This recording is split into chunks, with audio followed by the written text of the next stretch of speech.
Mr. Baradwaj, thank you heaps for coming on the podcast. No, at all. Thank you for having me. Honored to have you, and you're someone I've absolutely adored, and I still continue to adore you for everything that you do on YouTube that I get to see, and millions of your fans who get to see as well. Thank And you. I mean, you're the best interviewer I've ever seen, and it's always a thought through interview. It's never done for the heck of it, and there's a lot of research that's gone behind what comes out on the channel, which is very very evident. And to be honest with you, I was extremely impressed with the Ask BR series, right? And one of the most recent ones was about Rahman, Yeah. Rahman sir, rather, with due respect. And it was straight after that is when I thought, you know what, I have to get him on the podcast. Because, um, Yeah. And let me tell you, I'm really impressed that you keep this an exclusive Rahman podcast. I'm really that's amazing. Usually podcasts are across a range of subjects, but this is has one subject. Actually, there's an interesting story behind it. You are happy for me to call you Bharadwaj, right? Or I'm cool. Yeah. okay, because I know a lot of your friends call you Baddie, and some of your friends No, call whatever. fans also That's call fine. you Baddie. Bharadwaj is fine. Yeah, Baddy is fine. Whatever is fine. Yeah. Okay, and so the thing is, I'm into IT. I also go and do a lot of tech podcasts as part of my profession. I go in as a guest, speak, and then come out. And so I think it was around the start of the lockdown, early March, I think. I finished a tech podcast. I went and spoke for about an hour and a half, and then I was drained out after that. And then I was sitting on the couch, and I thought, you know what? I'll look for an A.R.RAHMAN podcast, and nothing came up. And I was like, okay, you know what? I'm creating one. Straight that minute, I rushed to the electronic store here, got everything that I needed to start a podcast, and I spoke to Sir. I told him, Sir, in Amari, I'm just thinking of starting a podcast which needs to celebrate your music, sir. I could not find anything. And all that he did was he smiled. And that was a green light for me. And then that's it. I said, there's no stopping after this. So I Yeah. called up my friend Srikanth Hariharan, who is a singer, as you might know. And I called him and I said, buddy, I've thought about this podcast idea. And he's like, sounds good, bro. Eppo pannalam? I'm like, okay, innike ratri pannalam. And then straight after that, I called Bamba Bakya, another singer. And these guys, I made friends with them in Trichy in the recent trip to India in February. I had come down there for Sir's concert again. And so I met all these guys. I hung out with them. We were like buddies. And then, so I called them, and then the journey started from there. And till date, I've had I'm not saying this to brag, but I've had 44 guests, almost everyone, and including Sir himself. And Oh, it's been an that's amazing. nice. So I'm the 45th. And also, as part of the podcast, there's something called the I Love ARR community, which has evolved, which is basically bringing together all the Sirs fans just to spread love and happiness. That's all. There is no hidden agenda, no strings attached. And even the whole podcast series that I'm doing, no monetization whatsoever. It's purely done out of love and respect for Sir, and that's it. So Yep.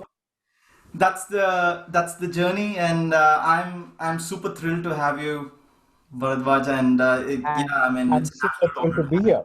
here. So the thing is, I mean, I've watched your Ask BR session. Sorry, I watched it very clearly, and then everything that you said, your point of view, I couldn't deny it. I mean, everything that you said was just spot on. In fact, one of the things that comes to my mind is the songs that it needs to work for you straight away. You can't push yourself to make it work for you. I'm the same too, because I'll share another interesting fact here. So, you know, Nakul Abhyankar, another singer from Sir's team, he came on the podcast Dil Bechara just before, a week or two before Dil Bechara album was released. And he said, bro, you have to listen to this Dil Bechara. There's one song called Afrida. You will go nuts when you listen to it. And he created the hype, and then I was like, oh my god, this is, if he's saying that, this song is just going to take me over. And then, so the album released, And usually the way in which I listen to a Sir album is I start with track one. It goes in an infinite loop for how many ever days, and then I go to track two, and so on and so forth.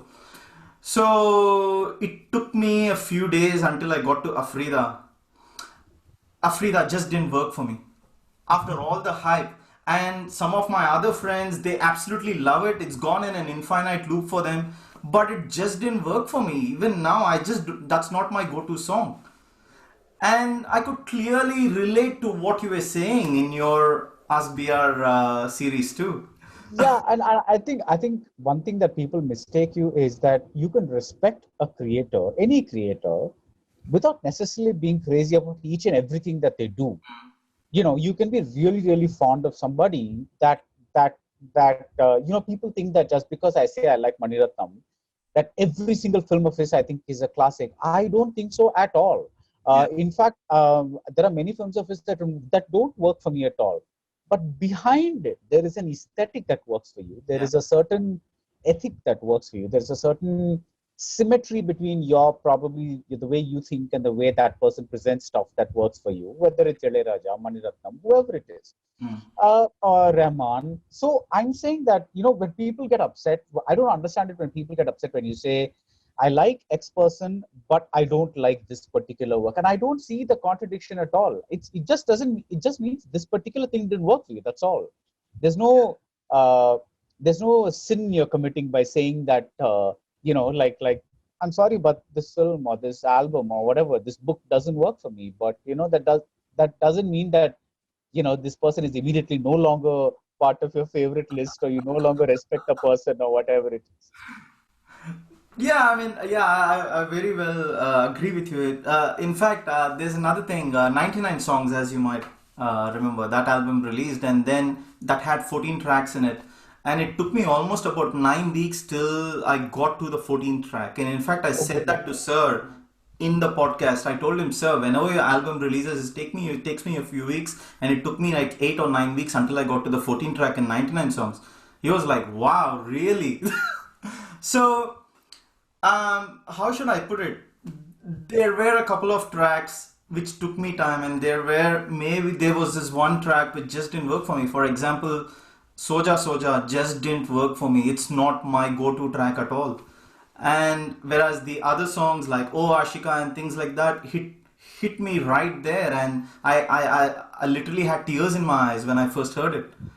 So, how should I put it? It's an interesting. It's just a magical experience to listen to his music.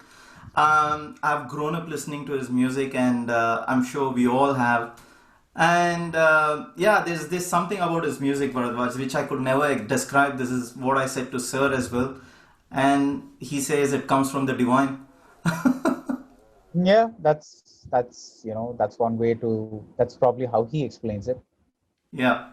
So, I mean, also on another note, thing is, probably I was in my school then when Roja was released, and then one of my friends came up and said, "Hey, you should come and listen to this music. It's sounding pretty new," and I was straight away hooked right there, and then there was no stopping after that. Yeah, yeah, yeah. And did you have any of those moments at all when Rahman sir's music came up? Uh, I, See, I grew up in the Raja era, so that was big for me. Huge, massive is not like that was what it was.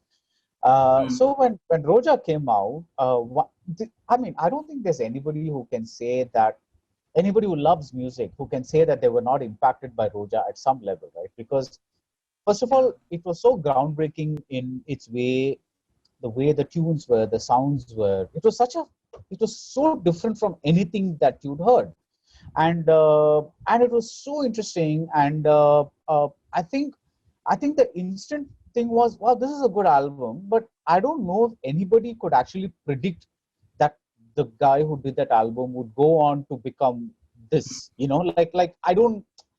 What I mean is, everybody, I mean, at least I thought, oh, nice, okay, Roja's nice, Gentleman is nice, this guy's making some really cool stuff, very nice music. But for him to be still here, like almost 30 years later, Yeah. That I don't think anybody. I mean, you can never predict this with anybody, but I don't know. In this particular case, I would just say, that was a little, because I'll tell you frankly, there was a tendency. Uh, I think even you know, initially I liked Rahman a lot, Mhm. but I think classified his music as catchy rather than, okay, I wasn't dismissing, like a lot of people then were dismissing them as music that sounded like jingles. Mm. I wasn't doing that, but it sounded to be catchy, but like I wasn't really like feeling it, like a I don't know what, because I think my predominant music taste was so influenced by uh, MSV and Ilayaraja Mm. that that that this new sound, new type of music that was coming out, I think it took me a while to accord it that level of seriousness. Yeah. That growth happened a little later. Yeah. But there was no denying the fact that even at that point that the songs were coming out, even songs in movies that I don't know, not many people remember anymore. Like there's this movie called Uravan with Oh, yeah. Kangalil and Iramo. That song is there. Yeah. So I don't know, so the songs were constantly coming out. They were very, very catchy. They were very, nice. Atangara Marame, all those songs were just coming out like one after another. So there was no denying the fact that there was something happening here. That's definitely there. Mm. Yeah. And what are some of your go-to songs, Bharadwaj? What comes to your mind from Sir's perspective, as in Sir's music perspective? Oh God, there are so so many songs and albums. It's so this one. Uh, I don't know if I have go-to songs as such, but I call them songs that I love. Hmm. I love Tagaire in 1947 Yeah. Earth. I love Eherete Ashiki in Guru. I like Netri Lada Matram is Oh, yeah, actually for a sure. song that I like much more than the Roja songs. There's something about that song that's really, really beautiful. There's lots of songs that I really like. I love the newer stuff that he's been doing. Like Tarli Pogade, something, to come up with a Tarli Pogade kind of structural innovation after so many years in one's career is huge. You rarely see, like, once musicians get settled into a particular zone, they pretty much, that becomes their zone. Mm. And to see somebody just pushing past that zone and emerging into trying to make music. See, that's what I really like about him. It's like, it's not about the songs consistently working for you or not. I like the fact that he's saying, I want to try this, and I want to try this, and I want to try this. And obviously, some of these tries will work for you, and some of these tries won't work for you. Mm. But you really have to respect a person who's not settling into a comfort zone and saying, I know this sells, and therefore this is what I'm going to keep making. Yeah. Yeah. Actually, on that note, right, I had PA Deepak, who's Sir's mixing engineer, who's also a Grammy Award winner. He was there on the podcast yesterday. So I asked him, he has worked with Sir for over 10, 15 years or something like that with numerous albums. And I asked him, when does Sir know where to stop in terms of his creativity? And then when does he say that, okay, this is done, let's move on to the next? And he says, until and unless there is a deadline, he never stops. If it has to be sent for mixing tonight at 10 p.m., he'll be working until 9:58 p.m. Yeah, And that's what he does. yeah. You can make that out because there is, uh, there is so, and one of the things that I really like about Rahman is that whether consciously or unconsciously, uh, his songs have had great lyrical content, Mm. and for me that's very important in a song because I think lyrics plus music is what makes a song. And there have been so many great lyricists that he's worked with, whether in Tamil or in Hindi, and I think that's really, really something that lends longevity to the songs, because I think great lyrics are a very indispensable part of a song. I agree. I agree. And I don't know if you have experienced something like this. I've said this to Sir as well during the podcast. One of the albums that stands out for me is Thirda Thirdai, like even till date. I mean, the kind of music that album had, and then it was ahead of its times when it was released. it still feels very, very relevant even today. And interestingly enough, sometimes I hear a brand new sound after so many years when I listen to the song, after even after having listened to that song for millions of times. I don't know. I don't think this ever happens with anyone else's music for me, or maybe because I don't listen to other music, that also could be true. But maybe it's just me being crazy of Sir's music, or it basically happens for every music listener. I don't know. What about you, Bharadwaj? Have you experienced something like this before? Like what? Like uh, getting to hear a brand new sound all of a sudden in a song that you must have heard numerous times before. And Yeah, it happens, like especially when you haven't heard a song for a very long time. See, for me, I absorb music very easily. So like for me, after a certain number of times I listen to a song, like I don't listen to it for a long time because I know it so well that I can actually predict every bit of it that's going to come. Like every bit of music that comes in it, right? So it's like actually but if I don't listen to it for a long time and it suddenly pops up somewhere, and I listen to it, and it just like you feel the goose flesh all over again. I That's happened a lot of times. Regarding Tirda Tirda, I think I would say my favorite song is Puttam Pudu Bhumi Vendum. That's something that just really, I just love that song. It's probably in terms of coolness, it's the least cool song in the album because every other song is trying to push the envelope in so many other ways. But yeah, something really resonates with me about that song. It's just such a lovely song. in fact, I was listening to that just this morning too, and I was also watching the concert version of it just a couple of days ago. I mean, Serp actually plays that song in almost every concert. Right. And it's, I think it resonates with what he envisions as part of his, he always talks about peace and, that kind of stuff. So I think maybe Mhm. that resonates a lot with him too at this stage of his life and at this stage of the world, what we're going through. For sure.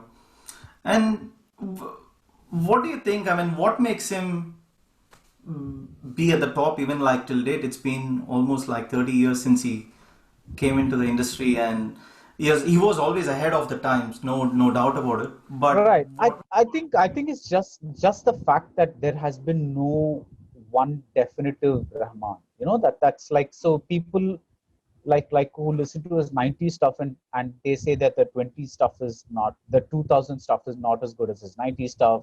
And then there are people who listen to the 2000 stuff will say no, it's much better than the 19th stuff because it's actually possible to form different Rahman camps depending on the kind of sound that you like, and he just keeps marching on. But he keeps creating these pockets of time where this is what a Rahman sound sounds like at this particular point in time, and then 5 years later it changes.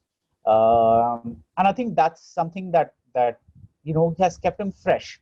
And I think the other thing is that he has evolved uh, uh, to the maximum that any evolution is possible now. He keeps up with all the latest stuff. So I don't think anybody has yet come and said, okay, you know what, I can do this better than you, because he's pretty much been on the top of a lot of the, like almost all the trends and all the types of stuff that can happen, whether it's in terms of technology or whether in terms of composition or whatever it is.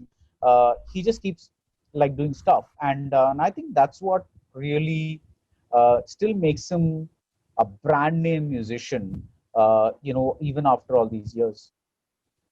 For sure, I agree. And yeah, I don't know. Uh, I've tried to keep up with almost every movie that comes out, but there are times I feel that some of the movies have probably wasted having him on board. But that's true of every musician. That's not just Rahman. That's everybody. Like you start from Khemchand Prakash in the 1940s, and you can just name, like, Yeah, music survives. See, music is an abstract art. It's not tied to a particular Mm. thing. Whereas when you it always survives because it's not, you don't remember. Whereas when it's a film, you remember all the stuff that goes wrong with it. So like that's 2.5 hours or whatever of stuff happening. So I think the songs always. So there are so many songs in the past that you remember the songs, and half the time you're remembering which film was it in. So Yeah, for sure. yeah. Have there been any movies where you felt that the background score was absolutely outstanding and then it stuck in your mind after you walked out I, of? I remember Jeans.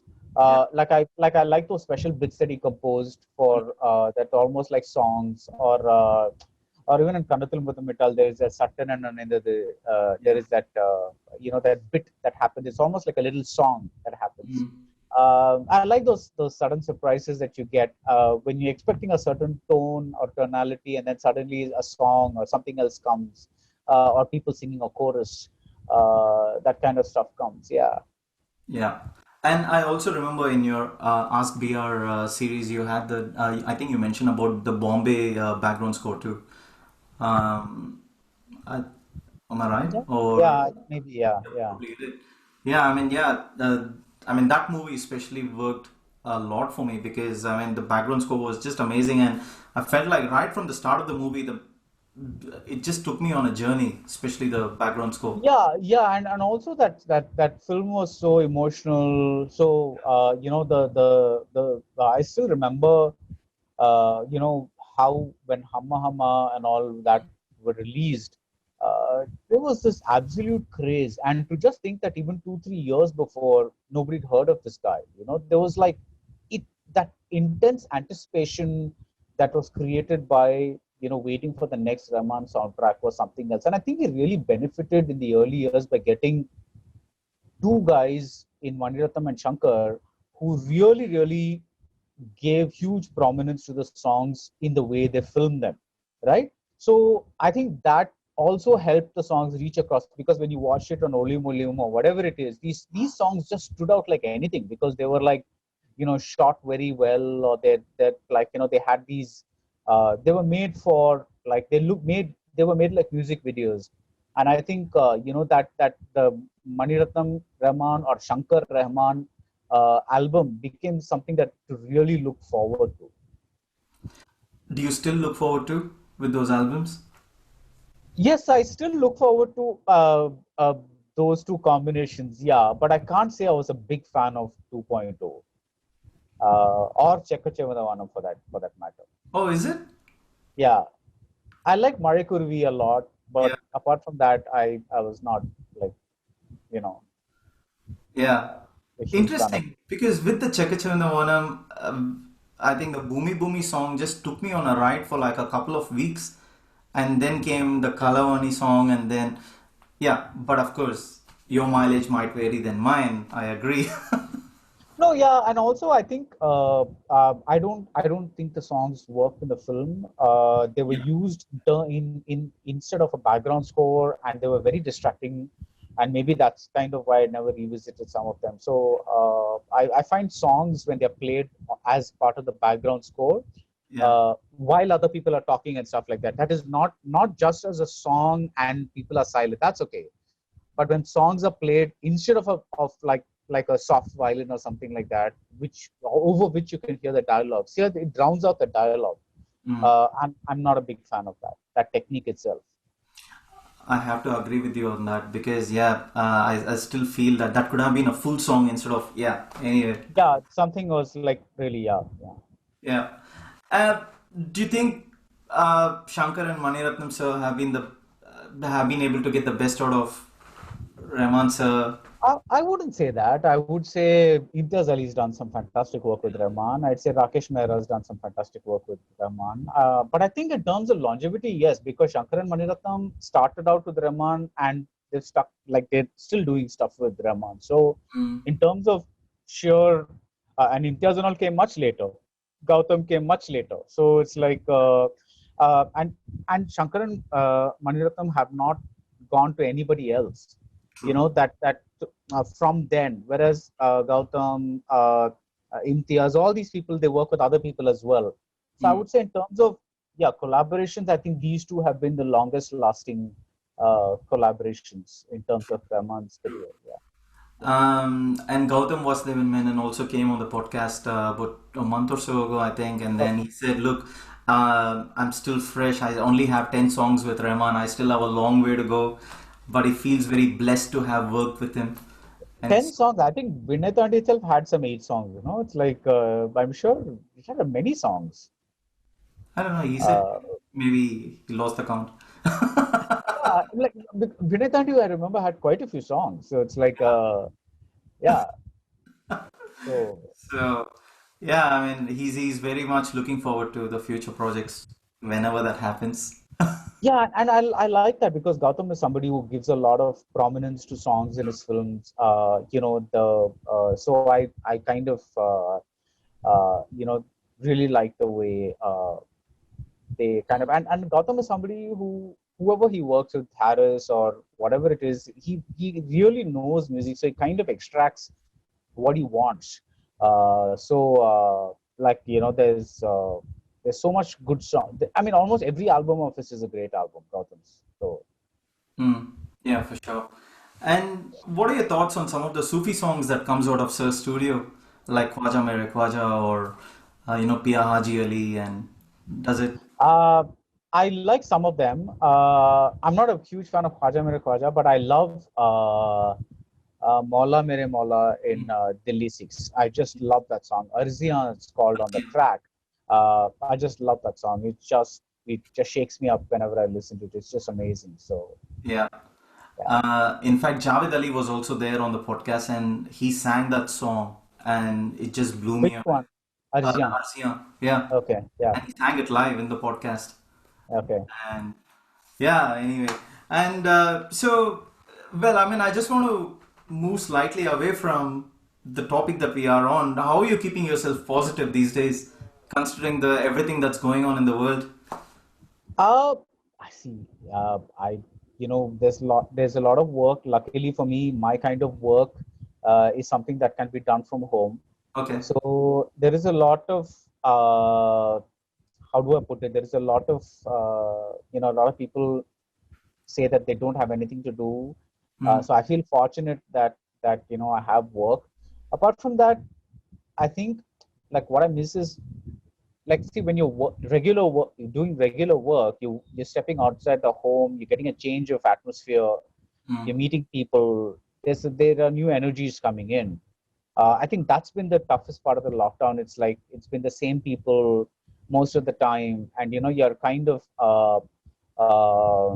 you don't get to go out or step out much. It's like even Hmm. when the interviews with you, it's different because you're on a different continent. But usually now I'm doing even the regular Chennai interviews over Zoom.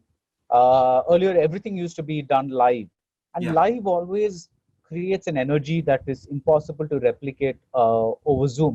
I don't know how to explain it. A live session means you pick up cues, body cues, and all that much better. Hmm.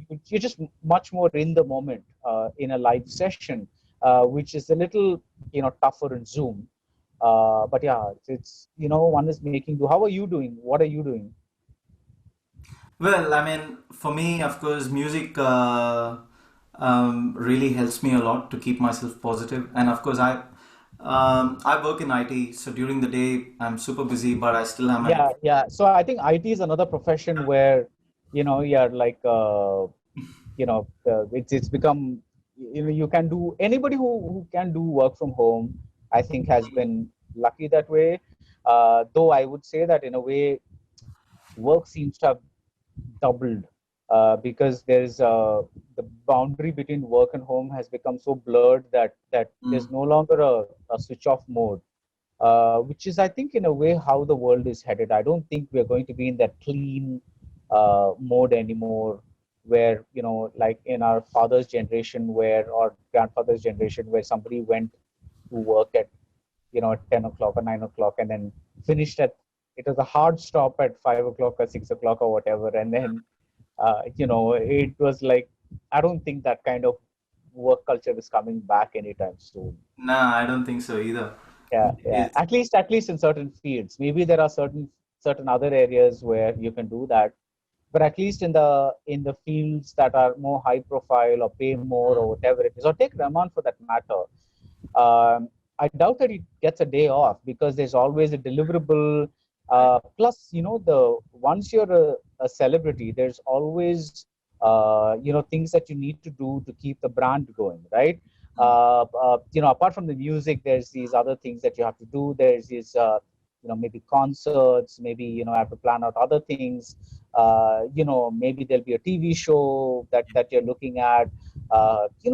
There's so many other things, because when I say branding, I mean I that agree. you've got to find ways of being out there Yeah. while still doing something that is associated with your work. Mm. So yeah, it's not easy, and I would say that it takes up a lot of time, which is why when somebody says they want to be in a field like mine, let's say, I always say, well, for the first thing, understand that you're probably not going to have this regular Saturday, Sunday business and all that kind of stuff. So if that's important to you, then don't even look in this direction. So So, how are the movie theaters and stuff coping up in India? I mean, especially in Chennai with, I think there are a lot of them. They're saying that they're going to open soon, but there's been a huge, they've bled badly. yeah. So I don't think, the situation is going to get better anytime soon. And after COVID, okay, not after COVID, because what I mean is after lockdown, Mm. they're saying that they're going to have new ways of sanitizing theaters and distancing people within theaters. So you're looking at, I don't know, 40% occupancy, or I don't know, 50% occupancy, or whatever it is. Mm. I don't know if that's going to be very reassuring, because I don't know. It's like how it's going to be. It's interesting how it's kind of affected almost every individual. Um, It's like this.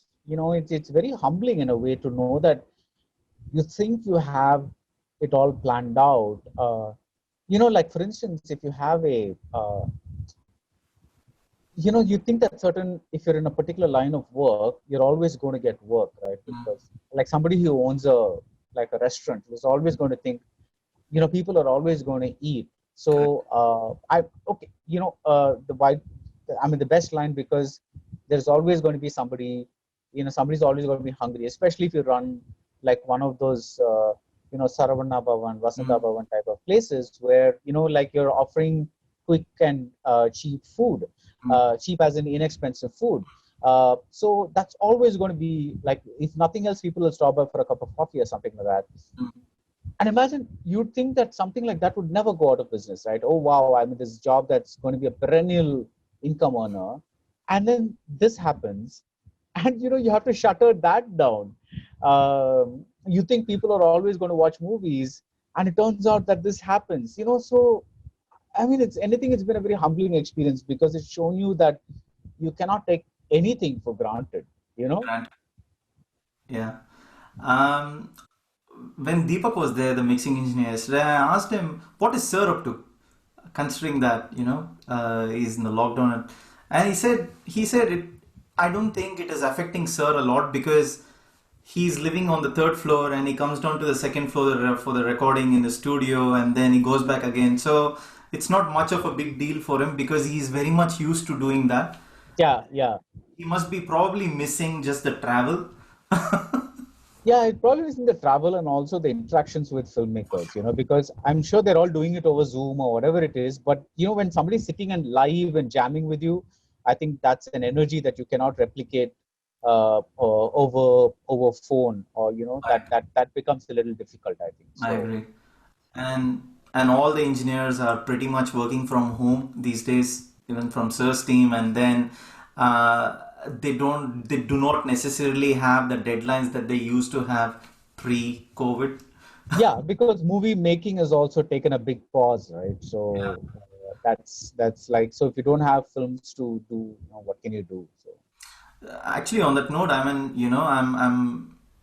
I feel very sorry for the dude who's the lead actor in 99 Songs, for example, because this movie took quite a while to make, and then I still feel that Okay, I'll tell you another interesting thing. So this lockdown kicked in, and then things were very gloomy here in Melbourne when it first started. And I sent a note to Sir. I took some pictures and I shared it to Sir, saying, "Sir, it's Right. looking very gloomy here. I've never experienced something like this before, and I just thought of sharing this to you." And he wrote back saying, "You know what? This is good. In a way, it's less pollution. It's probably Mother Nature hitting the reset button." I said, "Yeah, that's true, sir." And then I said to him probably the next day, saying, "Sir, I think it will be great if you can release a track that basically will bring like universal peace or something like that. I think this is the time." And his response was just a smiley for that. And the day after that, there was an announcement about 99 songs release. And then I told him, "Sir, now I figured what your smiley was all about." And then he said, "Ah ha ha." So, I mean, of course, he usually goes by his instinct, especially with a number of things. And then his team have also vouched for it, saying, "Yeah, sir really works by his instinct." And yeah, 99 songs release was very much Sir's instinct. And of course, it worked in our favor because that was helping a lot of us as music listeners heal in what we are still going through. Rather, I still feel that I don't know, I couldn't survive without music, because for me music is extremely important for me, and it has played But a then big. you listen only to Rahman's music. I listen to only Sir's music. Yes. But that's, I don't know, don't you find that a little limiting? It's not limiting as in, yes, he's, I'm sure that his music has got the range that you want, but don't you find the need to, or the curiosity as a music lover to see what else is out there? Um, there's something called staple food, which is Sir's music, and then at times where I do listen to maybe one or two tracks, like maybe from Shankar Mahadevan's Dil Chahta Hai, I think, in the past, right? And now recently I did like one of the tracks from the Bandish Bandits. Is that what you call it? The first track, I absolutely loved it, but I don't go crazy. I don't know. That's me being crazy about Sir's music. You can put it that way. But Okay. I don't feel like I'm missing out rather either. Okay. No, I was just curious because whenever somebody says I don't listen to anybody else, and I'm like, really? I find that a little like that position a little hard to understand. So I I thanks for usually don't. I'm sorry. not making it up, but I usually don't. No, no, no. You're not. I know you're not making it up. I met a lot of people like this. Like Yeah. they like one particular music director, and they say they don't need anybody else. So I was like, okay, that I'm not sure how that works, but good for And you. But I don't yeah, know, it hasn't worked for me, Bharadwaj. No, the thing is, look, this is my podcast. I'm happy to share my opinion, but no, no, Anirudh's no. music is different. I'm pretty sure that you're. I'm not even doubting the fact that you're telling the truth, right? But I'm saying I've met a lot of people. What I'm saying is I'm not because I'm not like that. Yeah. I find it difficult to put myself in the shoes of that person. That's what I'm saying. Yeah. So, yeah. No, as an example, right? Anirudh's music, it's great. It works for a lot of his fans, no doubt about it. But I feel that all of his tracks sound the same to me, and it doesn't give me the magic that I would have otherwise expected. Maybe there's one track that I might like, but I wouldn't go back and listen to, not just about him, in general. Okay. So I don't know. It's probably because of the fact that I'm so used to listening to Sir's music. You can put it that way, but it works for me. Yeah. So yeah, I mean, even Sir is amazed when he was very much amazed when I told him that it took me 9 weeks to get to the 14th track, and then he was like, "Oh wow, this is crazy." So not that I dislike others, it's just that No, no, no. You don't have to explain. That's fine. So, yeah. So, I mean, look, Bharadwaj, I've been very fortunate to be on this journey, which is the I Love ARR podcast, and then with 45 guests coming so far. It's been an absolute honor to have each and every individual who has come forward to support this little initiative that I've started, which is more like a tribute to Sir, with absolute love and respect to him. And then it includes yourself too, because you could have very easily declined my invite. I'm, after all, just a fan or the other end no, who's no. inviting Anyways, someone. I see. I love. I love music. I love talking about music. I like Rahman. There's no, this is like the ones that are decline are typically the ones that are vague in the sense that they'll just say something like, "Oh, chuma cinema patira pesina." I'm like, what is that? Like, I don't even know what that is. So it's like, how do you even begin to like, it's so vague, and they'll just be Yeah. like, okay, I just need your mug there, and I just don't give a shit what you're going to talk about. I'm like, okay, if you can't define a topic yourself, I'm sorry, but I'm not going to waste my time, like trying to come in. Yeah. So yeah, So but this has been great, and this has been fun. So thanks for having me on this show. no, no, no, thank you because you have a huge fan following here in Australia as well because people have been absolutely crazy within that I love ARR community when I said Baradwaj is coming, and they were like, Oh, Batty, thank Batty, we want to talk to him. Wow, thank you, and say hello to all of them. I know there's quite a big Tamilian community out there. So, Yes, I happy Independence Day to all of you. That's tomorrow yes, for us. you I too. don't know whether you guys are behind us or ahead of us. We're only 4.5 hours ahead of you. That's all. Okay, yeah. So that's Tomorrow it fine. is. So, Yeah, yeah, for sure. yeah. And one of the guys also said that you should really have Sir on on your show soon. Well, fingers crossed. I hope Sir is listening to this, and I hope he comes up and says, "Let's do this." So. Have you approached him yet? No? A bunch of times, but I think it's always been, and I have interviewed him a bunch of times, but I think it's always been like I've done print a bunch of times. Uh, I interviewed him when I went around KM Conservatory Oh in yeah. Chennai. That was once. But I think, and that was very memorable because I did not have one of the lapel mics that was supposed to be a fixed broke. So I was literally using a lapel mic, like I was speaking into it and giving it to him, and then I was speaking into it and giving it to him, and I was like, "Shit, this is surreal shit, man. I can't make this stuff up." Yeah, wow. So it was like I felt so embarrassed and amateurish. But then, hey, the show must go on. You get 10 minutes from the busiest guy on the planet. You got to make use of the 10 minutes, right? So Yeah. yeah, Uh, Actually, very true because I when Sir said that okay, I'm coming on so and so date at so and so time, I could not sleep for about 5 days ahead of that D day, and on the D day, I don't know what was going on with me. The fact that yeah. okay, I'm about to see him in an hour, in 2 hours, whatever. For only I would know what I was going through. But the moment he was on screen here, one to one, everything changed. I mean, everything was free flowing. He made me feel super comfortable, Yeah. and I think the really if people are really confident about themselves, they make other people comfortable. It's like I think it's only insecure people that give you a hard time.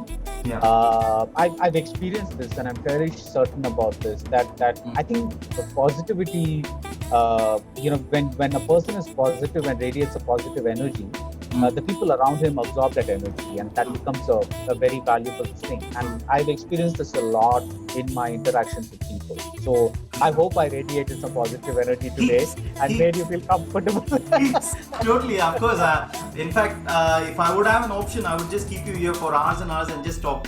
No, yeah, but let's do this again. Some other time. I've got to go now in a bit, but maybe For we sure, can continue this conversation by talking about, I don't know, specific albums, or no problem at all. during an anniversary or something like that. If you know if an album's anniversary is coming up, maybe I can listen to the tracks ahead of time and we can talk about that. For Or sure, maybe, for sure, for yeah, sure. yeah. Patty, thank you so much. Not at all. Thank you so much, and thanks again. Thanks again No for having me on problem. this show.